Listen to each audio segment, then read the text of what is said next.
मेरे प्यारे बच्चों, आपकी नेस की तैयारी चल रही है। इस नेस की तैयारी के लिए आपको अभ्यास टेस्ट पेपर भेजे जा रहे हैं, जिनका आप अभ्यास कर रहे हैं। इसी बीच हमारे मार्क टेस्ट हो रहे हैं, जिनमें से हमने मार्क टेस्ट 1, मार्क टेस्ट 2 दे दिया है। अब हमारा मार्क टेस्ट 3 होना है, जो कि 18 अक्टूबर से 23 अक्टूबर के बीच होना है। इस मार्क टेस्ट में पूछी गई गणित के हल मैं लेकर के आया हूँ। आप उसे देखिए और समझिए। तो देखिए, यह है प्रश्न क्रमांक 16। यहाँ से गणित शुरू होती है। इसमें दिया है, यदि किसी शाला में सत्र 2019-20 में 20 छात्र अध्ययनरत थे, सत्र 2020-21 में शाला में अध्ययनरत छात्रों की संख्या 180 रह गई, तो छात्रों की संख्या में कमी का प्रतिशत क्या होगा, यह हमें निकालना है। तो देखिए, इसको किस प्रकार से अपन इसको निकालेंगे, ये हम देखते हैं। तो देखिए, इसे अपन को क्या दिया गया है। सत्र 19-20 में 200 छात्र थे और 2020-21 में 180 रह गए। कितने थे? 200, और अब रह गए 180। तो हमें क्या करना है? छात्रों की संख्या में कमी का प्रतिशत निकालना है। तो हमारे पहले कितने थे? 2019-20 में 200। हम लिख लेंगे कि कितने थे, ये हमारे 200 छात्र थे। और 2020-21 में कितने रह गए? 180। तो अब हम इसमें से क्या करेंगे? 180 को घटा देंगे। 180 को घटा लीजिए, यहाँ पे 2 और यहाँ कट्टस आ जाएगा। तो कितने आ गए हमारे? ये 20। तो हमारी कितनी कमी हुई? 20 छात्रों की कमी हुई। तो हमें इन 20 छात्रों की कमी का प्रतिशत निकालना है। तो हम यहाँ क्या लिखेंगे? कमी का प्रतिशत बराबर, ये हमारा सूत्र होता है, कमी का प्रतिशत बराबर क्या होता है? कमी गुणित 100 बटे पिछले सत्र में छात्रों की संख्या। पिछले वर्ष की छात्र संख्या यहाँ लिख लेंगे। ये हमारा प्रतिशत का सूत्र है। तो कमी कितनी हुई? ये कमी हुई हमारी 20 गुणित 100 बटे पिछली छात्र संख्या कितनी थी? 200। ये 200 में से कमी हुई है, इसका प्रतिशत निकालना। बस इसको 0 से 0 ये कैंसिल कर दीजिए। 2 एकम 2, 2 एकम 2, 0 का 0। तो कितना आया उत्तर? 10, यानी 10% की कमी हुई। तो ये किस में दिया गया है? ये दिया हमारा प्रश्न क्रमांक सी में। इसका उत्तर यह होगा। ठीक है, आगे देखिए। ये देखिए, यह है प्रश्न क्रमांक 17। 3, 6, 9 तथा 15 से विभाजित होने वाली सबसे छोटी पूर्ण संख्या है। क्या पूछा गया है? इसमें पूछा गया है कि पूर्ण संख्या। तो इन 3, 6, 9, 15 से विभाजित होने वाली पूर्ण संख्या। तो अब हम देखते हैं कि इसमें पूर्ण वर्ग संख्या कौन सी है। तो हमें देखना है। 999 दिया इसमें ए में, ये क्या पूर्ण वर्ग संख्या है? ये नहीं है। बी में ये पूर्ण वर्ग है। सी में ये पूर्ण वर्ग नहीं है। डी में ये पूर्ण वर्ग संख्या है। तो हमारे 2 ऑप्शन हैं जिनमें पूर्ण वर्ग संख्याएं हैं, बी और डी। यहाँ ये दोनों ही पूर्ण वर्ग संख्याएं हैं। तो इसको देखिए, अब कैसे निकालते हैं हम। पहले हम 900 में 3 से विभाजित करेंगे। तो ये 900 3 से विभाजित करना, 3 तिरका 9, ये 300 आ जाएगा। 3 से विभाजित है ये 900। इसके बाद 6 से भाग दे करके देखिए। 900 भागित 6, 6 से काट लो। 6 एकम 6, 6 एकम 6, बची 3, 6 पंचे 30। ये 6 से भी विभाजित है। और 900 9 से विभाजित होगी ही। 15 से भाग दे करके देख लीजिए। 900 भागित 15, इसको 5 से काट दो पहले। 5 3 15 और 5 एकम 5, बचेंगी 4, 5 अट्ठे 40। अब 3 से काटो, 3 6 18 60। हाँ, ये 15 से भी विभाजित है। ठीक है, तो ये सभी संख्या जो हैं, इनसे ये 900 विभाजित है। तो हमारी पूर्ण वर्ग संख्या क्या होगी? ये 900 हमारी पूर्ण वर्ग संख्या होगी जो 3, 6, 9 तथा 15 से विभाजित है। तो हमें इसको इस प्रकार से निकालना है। ठीक, आगे देखिए अगला प्रश्न। देखिए यह है प्रश्न क्रमांक 18। दी गई संख्या रेखा पर a का मान क्या होगा। यह हमें संख्या रेखा दी गई है और इस संख्या रेखा पर है अब हमें इस a का मान निकालना है। जो यहाँ a दिया गया है ये पूरी संख्या रेखा है। तो इसमें संख्या रेखा पर कौन कौन सी संख्या है? 1/14, 1/7, फिर यहाँ a का मान नहीं दिया, 2/7, 5/14। तो जब हम देखते हैं कि किसी भी संख्या रेखा पर जब हम अपने भिन्नों को रखते हैं तो किस प्रकार से रखते हैं। देखिए यहाँ जैसे मान लीजिए हमारी ये एक रेखा है, इस रेखा के हमने मान लीजिए इस प्रकार से 4 भाग कर दिए। तो हम यहाँ जब भिन्नों को रखते हैं तो पहले भाग को क्या लिखते हैं? 1/4। इसको क्या लिखेंगे? 2/4। इसको लिख देते 3/4, 3/4 और इसको लिख देते हैं 4/4। इस प्रकार से हम भिन्नों को लिखते हैं। तो ये हमारी कौन सी भिन्न होती है? ये हमारी सजातीय भिन्न होती हैं।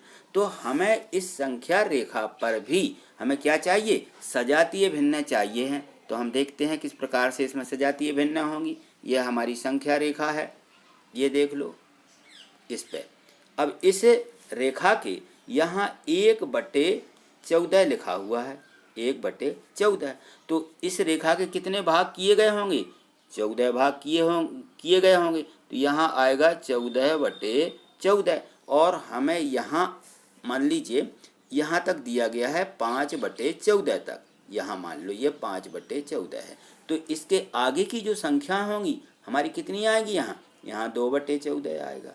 यहाँ पे क्या आएगा? यहाँ 3/14 आएगा और यहाँ पे क्या आ जाएगा? हमारा 4/14 हो जाएगा। तो देखिए इस प्रकार से इस रेखा पर हमने सजातीय भिन्नों को रख दिया है। तो हमारी पहली संख्या क्या होनी चाहिए थी? 1/14, वो उसमें दी गई है। फिर 1/7 है, ये 2/14 ही है, क्योंकि यदि हम इसकी सरल भिन्न लिखें 2/14 की सरल भिन्न क्या होगी? 2 एकम 2, 2 सत्ते 14, 1/7 जो कि यहाँ पे 1/7 यहाँ लिखी गई है। आगे देखिए अब हमारी दूसरी यहाँ ए की जगह क्या आना चाहिए? ये 3/14। तो यहाँ हमारी संख्या क्या हो जाएगी? 3/14। यहाँ हो जाएगी हमारी संख्या 3/14। अब देखिए जो कि हमारा किस में दिया गया है? ये डी में दिया गया है, 3/14। ये हमारा डी वाला ऑप्शन सही है। आगे यदि हम देखते हैं कि हमारी दूसरी भिन्न क्या आती है? 2/7। तो हम देखते हैं 4/14, 4/14। इसकी सरल भिन्न क्या हो जाएगी? हमारी 2/7 ही आ रही है। तो ये 2/7 हमारा 4/14 ही लिखा हुआ है। आगे हमारी भिन्न दी गई 5/14। तो हम इस प्रकार से संख्या रेखा पर जब भी हम बांटते हैं संख्या को तो वो सजातीय भिन्न में लिखी जाती हैं। तो हमें इसमें क्या रखना था? इन सबको सजातीय भिन्न में रखना था। ठीक, तो हमारा ऑप्शन क्या हो जाएगा? ये 3/14। ठीक, अगला प्रश्न देखिए। ये देखिए यह है प्रश्न 19। इसमें हमें एक व्यंजक दिया गया है।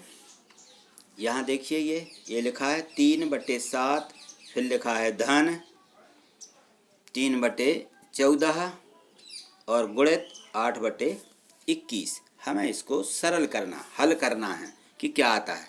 तो यहाँ देखिए ये हम लिख लेंगे इसको 3/7, ये धन इसमें जोड़ना है और इसमें ब्रैकेट में लिखा हुआ है 3/14 और गुणित 8/21, 8/21।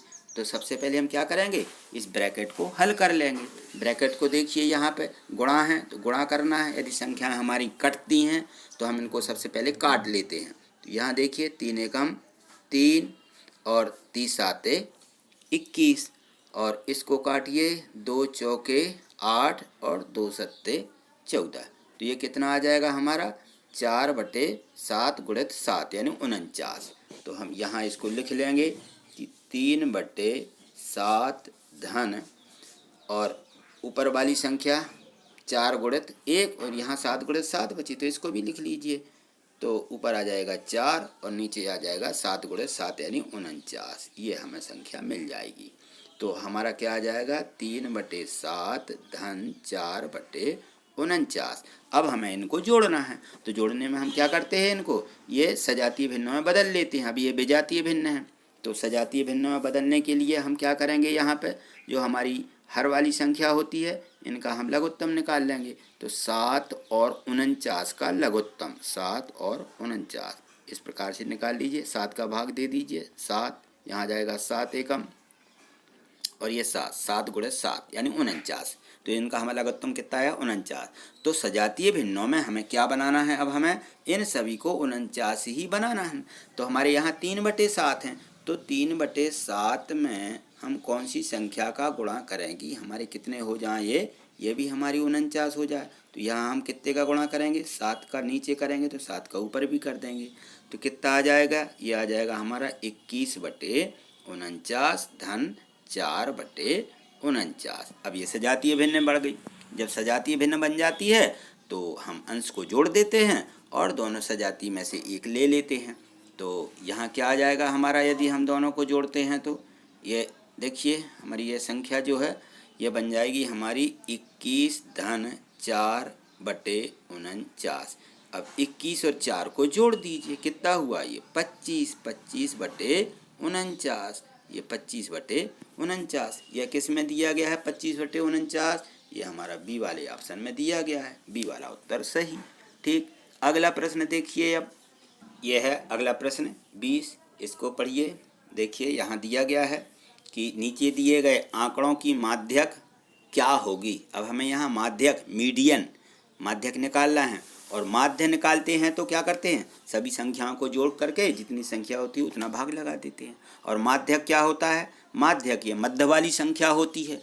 तो जब हम इन संख्याओं को क्रमशः आरोही क्रम या अवरोही क्रम में लिख लेते हैं और जो मध्य में संख्या आती है वही हमारा माध्यक होता है। तो इन संख्याओं को सबसे पहले हम आरोही क्रम में लिखेंगे। तो देखिए इनको हम लिखते हैं आरोही क्रम में। आरोही क्रम यानी बढ़ता क्रम। तो आरोही क्रम में सबसे पहले कौन सी आएगी, जो सबसे छोटी संख्या होगी 17। तो यहाँ लिख लीजिए 17। 17 के बाद 18। 18 के बाद देखिए कौन सी संख्या आएगी हमारी 24, यहाँ 24 आएगी। 24 के बाद ये 25। 25 के बाद अब देखिए यहाँ पे कौन सी आनी चाहिए 35। 35 के बाद दी गई है हमारी 36, ये 36। 36 के बाद ये 46, ये 46। ये हमारी सातों संख्याएं बिल्कुल आरोही क्रम में यानी बढ़ते क्रम में लिखी हैं। अब हमें मध्य वाली संख्या चेक करना है कि हमारी इसमें मध्य की संख्या कौन होगी। तो अब देखिए यहाँ मध्य में कौन सी संख्या आ रही है। हम यदि 3 को यहाँ से छोड़ दें, 3 को यहाँ से छोड़ दें तो मध्य में क्या आएगा हमारा 25। तो हमारी इसकी माध्यक यानी मीडियन क्या होगी 25। किस में दिया गया है, ये डी वाले ऑप्शन में दिया है। ये हमारा डी उत्तर सही है। अगला प्रश्न देखिए। अब यह है प्रश्न 21। देखिए इसमें लिखा है कि माइकल के पास कुछ कंचे हैं जिनकी संख्या रवि के कंचों की संख्या के 5 गुने से 10 कम है। यदि रवि के पास x कंचे हैं, कितने हैं रवि के पास x कंचे हैं, तो माइकल के कंचों की संख्या को निम्न में से किस प्रकार से प्रदर्शित किया जा सकता है। तो हमें यह निकालना है। तो हमारे पास देखिए रवि के पास कितने कंचे हैं, रवि के पास x कंचे हैं और माइकल के पास रवि के कंचों की संख्या से 5 गुने से 10 कम। रवि के कंचों से, तो हमें रवि के कंचों पे ध्यान देना है। रवि के पास कितने कंचे हैं, x कंचे हैं। तो रवि के कंचों से 5 गुने से इसका 5 गुना कर दीजिए तो यह हो जाएगा हमारा 5x। अब ये आ गए हमारे 5 गुने और इससे 10 कम, और तो 5x में से 10 कम कर लीजिए यानी 10 घटा दीजिए। ये घटा दिए तो ये किसके कंचे निकल आए हमारे, ये हो जाएंगे हमारे माइकल के कंचे। कितने 5x ऋण 10। यह किस ऑप्शन में दिया गया है, ये दिया गया है डी में, सॉरी डी में नहीं सी में, ये सी में दिया गया है 5x ऋण 10। तो हमारा उत्तर क्या हो जाएगा? ये सी वाला उत्तर सही है। ठीक, अगला प्रश्न देखिए। ये है प्रश्न क्रमांक 22। इसमें लिखा है, नीचे दी गई आकृति में PQRS तथा QSRT एक ही आधार SR पर दो समांतर चतुर्भुज बने हैं। यदि QS पर लंब हो तो QTR की माप कितनी होगी? ये लंब का निशान है, QS पर लंब है, ये जो Q ये R, ये भुजा इस QS पर लंब है। तो यहाँ कितने अंश का कोण बनेगा? ये यहाँ कोण बन जाएगा 90 अंश का, क्योंकि जब एक भुजा इस प्रकार से दूसरे पर लंब होती है तो इन दोनों भुजाओं के बीच 90 अंश का कोण बनता है। अब देखिए हमारा ये पहला जो समांतर चतुर्भुज है PQRS, तो इस PQRS जो है इसके सम्मुख कोण बराबर होंगे, क्योंकि समांतर चतुर्भुज के सम्मुख कोण बराबर होते हैं। तो P कोण 30 अंश का है तो R कोण भी ये 30 अंश का हो जाएगा, ये 30 अंश होगा। और दूसरा समांतर चतुर्भुज QSRT है, तो इस QSRT में भी कोण S कोण T के बराबर होगा। हम लिख देंगे यहाँ पे कि कोण S कोण T के बराबर है, कोण S बराबर है कोण T। तो कहने का मतलब ये है कि यदि हमें कोण S की माप ज्ञात हो जाए तो हमारी T की माप निकल आएगी।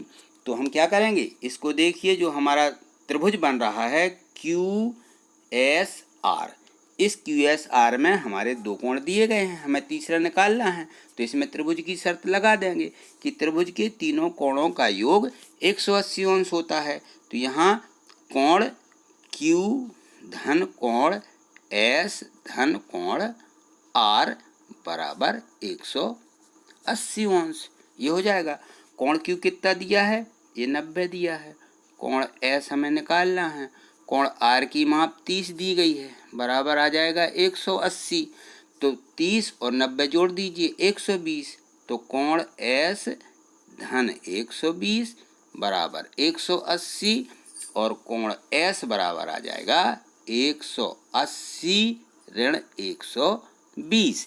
अब 180 में से 120 घटा लीजिए तो कोण S बराबर कितना आ जाएगा? यह आ जाएगा 60 अंश। तो कोण S कितना आ गया? 60। तो कोण T भी कितना होगा? 60। यानी कोण S कोण T के बराबर है। तो हमारी माप कितनी होनी चाहिए? कोण T की 60 होगी, और कोण T जो मान है ये QTR, Q से T, T से R, ये माप दी गई थी हमें। तो ये हमारी 60 अंश होगी। देखेंगे किस में दिया है, A B C D, तो ये दिया है B में, तो ये B वाला ऑप्शन सही है। ठीक, अगला प्रश्न देखिए। ये देखिए, यह प्रश्न क्रमांक 23। इसमें दिया गया है, किसी शाला की प्रार्थना सभा में 1296 विद्यार्थी इस प्रकार खड़े हैं कि प्रत्येक पंक्ति में उतने ही विद्यार्थी हैं जितनी पंक्तियां हैं। तो प्रत्येक पंक्ति में कितने विद्यार्थी होंगे? अब देखिए, जितनी पंक्तियां हैं उतने विद्यार्थी हैं, तो हम जितनी पंक्ति बनाएंगे ये हमारी पंक्ति सीधी लाइन होती, और विद्यार्थी इस प्रकार से खड़े होते हैं, तो जितनी पंक्ति उतने विद्यार्थी। तो हमारा ये वर्ग बन जाएगा, इस प्रकार से ये वर्ग होगा। तो वर्ग की प्रत्येक भुजा कितनी होगी? जितने हमारी एक पंक्ति में विद्यार्थी हैं। तो ये जो हमारा वर्ग है, वर्ग की भुजा की लंबाई ही विद्यार्थियों की संख्या होगी। तो हमें क्या निकालना होगा इस प्रार्थना सभा में, यानी इस पूरे में हमारे विद्यार्थी खड़े हुए हैं, तो इस वर्ग का क्षेत्रफल निकालना होगा। तो इस वर्ग का क्षेत्रफल जब हम निकालेंगे तो इसमें वर्ग का क्षेत्रफल होता है भुजा का वर्ग। तो भुजा का वर्ग यानी उसकी भुजा जितनी आएगी उतने हमारे विद्यार्थी आ जाएंगे। वर्ग का क्षेत्रफल बराबर, यहाँ लिख देंगे कि वर्ग का क्षेत्रफल यानी भुजा का वर्ग बराबर कितने हैं? 1296, 1296। तो भुजा बराबर क्या हो जाएगा? 1296 का वर्गमूल, 296 का वर्गमूल। इसका वर्गमूल निकाल दीजिए तो भुजा आ जाएगी। जितनी भुजा होगी उतने एक पंक्ति में विद्यार्थी होंगे। तो इसका वर्गमूल निकालिए 1296 को, ये लिख दिया। ये हमारा इस प्रकार से निकालते हैं। इसमें 2 की जोड़ी बना लेंगे, 96 की जोड़ी, एक 12 की जोड़ी। तो 12 में कितने का जाएगा? 3 का, 3 तिरका 9, 3 यहाँ जोड़ देंगे, बचेगा हमारा 3। उतारेंगे जोड़ी 96 की, 3 और 3 ये 6 हो जाएंगे।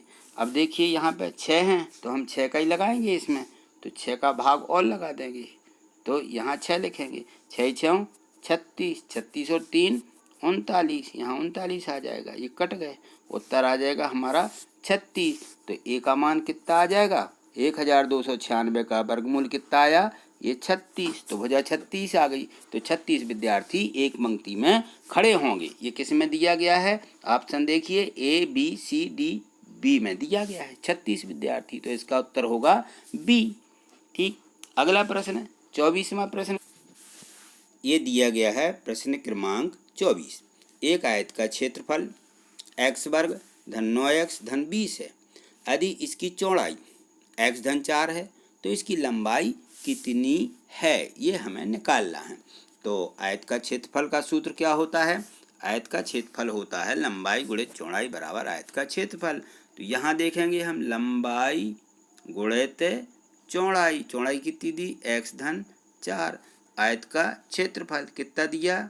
x वर्ग धन 9x धन 20, ये आयत का क्षेत्रफल ये दिया गया है।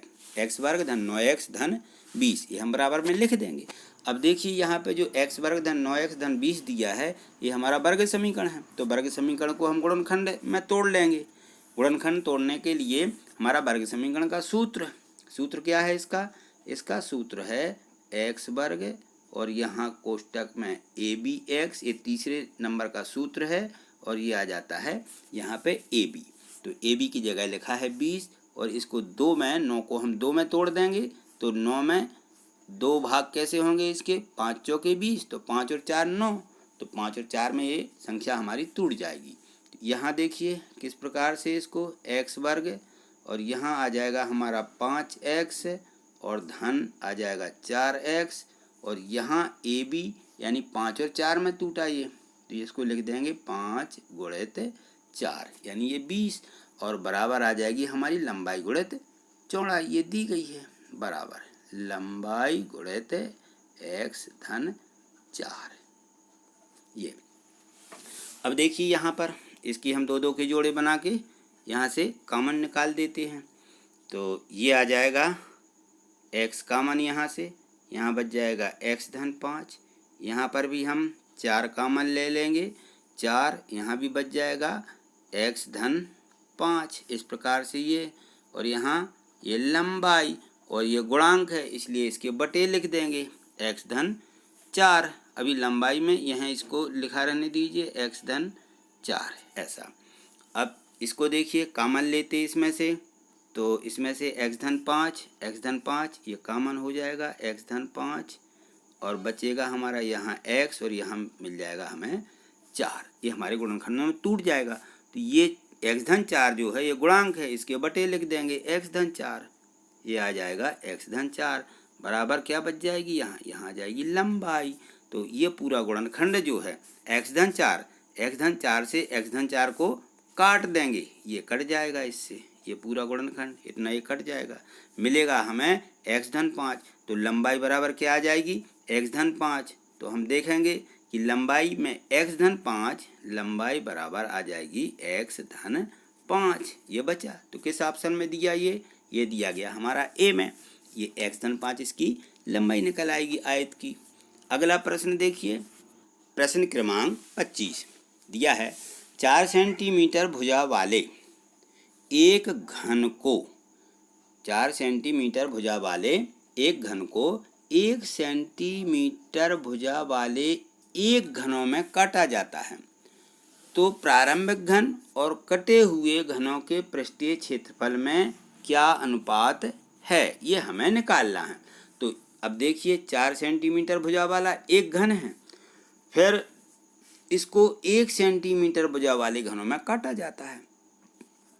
तो पहले जो बड़ा वाला घन बना था और जो कटे हुए घन बने छोटे छोटे, उनके पृष्ठीय क्षेत्रफलों में क्या अनुपात है, ये हमें निकालना है। तो देखिए अब अपन इसको यहाँ देखते हैं निकाल के, ऐसा करेंगे इसको।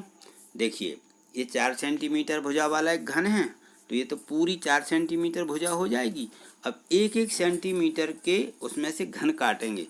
तो अब यहाँ देखिए यदि हम घन बनाते हैं पूरा, तो ये पूरा ऐसा वर्गाकार होगा इस प्रकार से।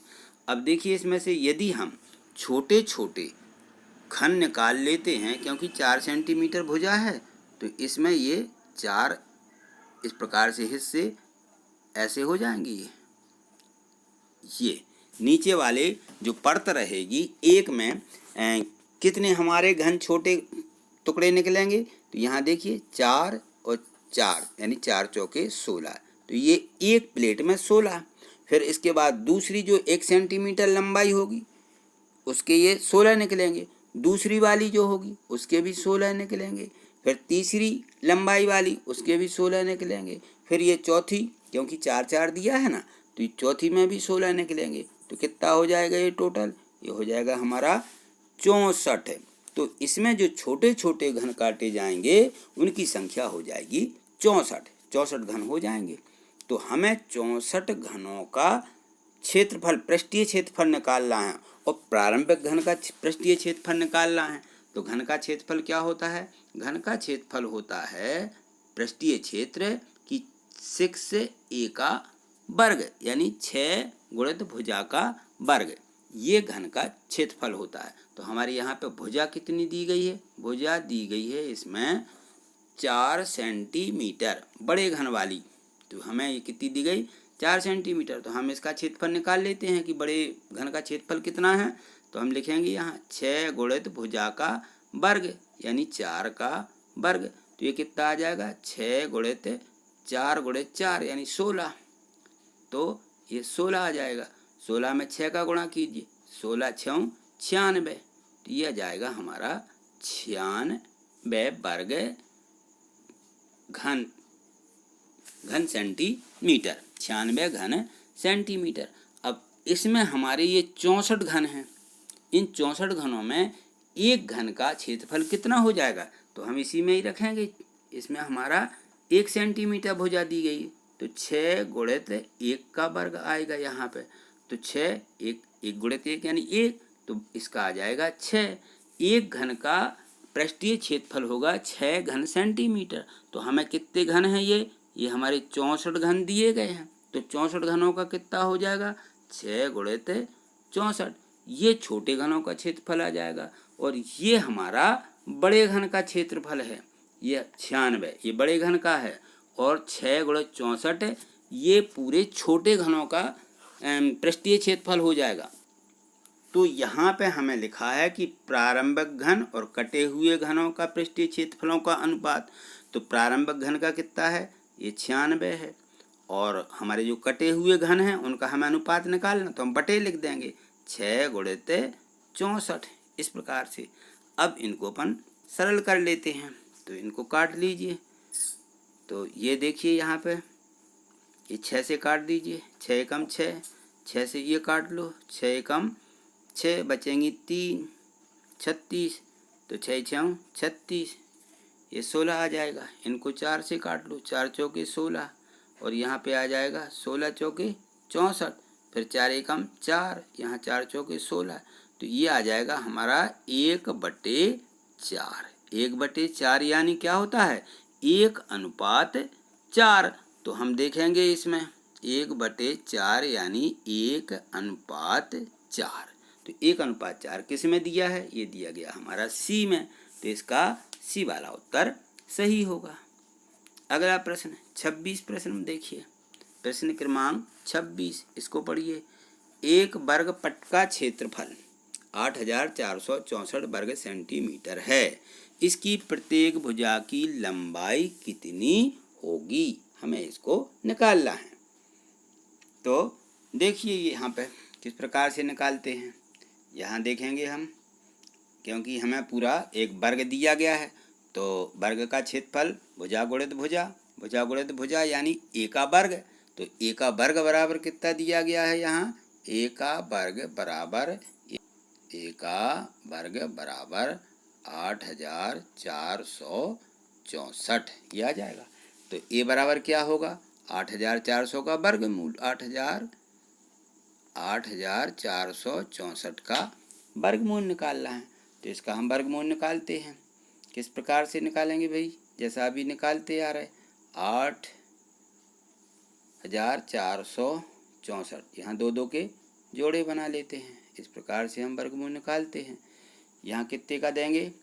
पहली जोड़ी में 84 है तो 8 का देंगे। 8 का नहीं, 8 का कम होगा, 9 का जाएगा। 9 इनाम 81, यहाँ जाएगा हमारा 81। यहाँ 9 जोड़ देंगे तो यहाँ 9 9 18 होगा।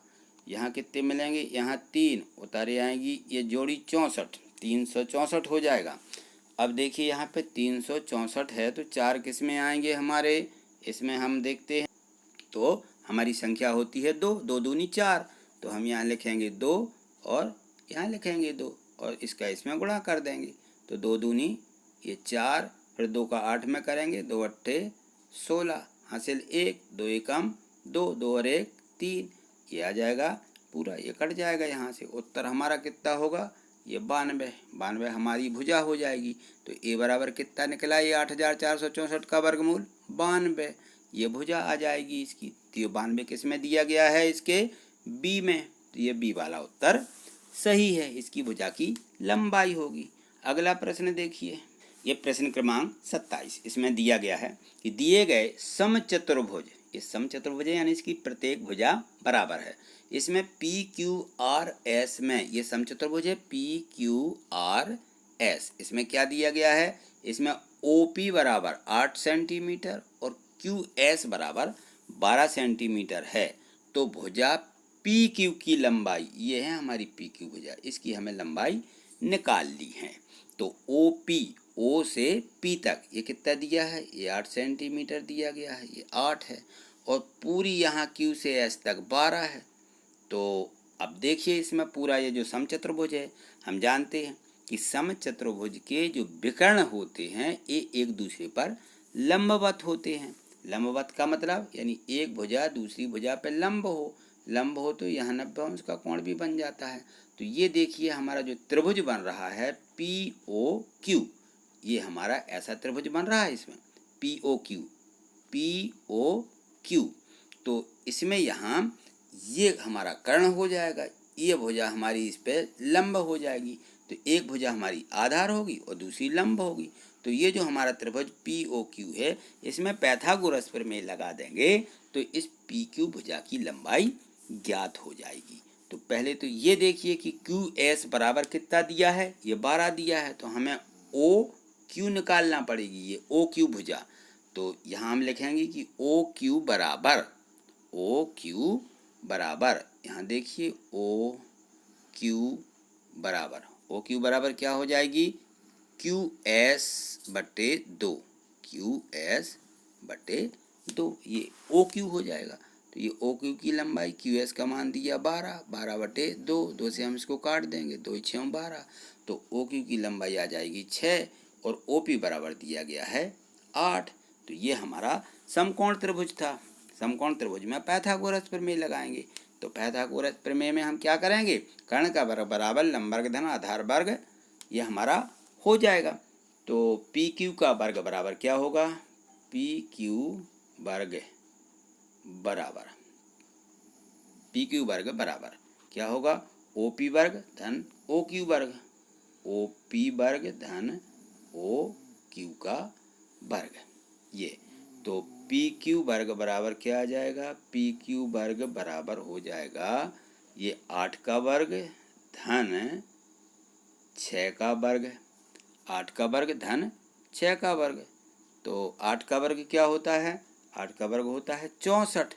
तो पी क्यू बराबर कितना आ जाएगा? पी, यहाँ देखिए पी क्यू बराबर 8 का वर्ग 64 है और 6 का वर्ग 36, ये 36 आ जाएगा, 36। तो पी क्यू वर्ग बराबर कितना हो जाएगा? पी क्यू वर्ग बराबर हो जाएगा 100। इन दोनों को जोड़ देंगे, ये 100 हो जाएगा पी क्यू वर्ग बराबर। तो ये पी क्यू वर्ग बराबर, ये 100 कितने का वर्ग है? ये 10 का वर्ग है, वर्ग वर्ग कट जाएंगे तो पी क्यू बराबर आ जाएगा 10 सेंटीमीटर। ये किस में दिया गया है?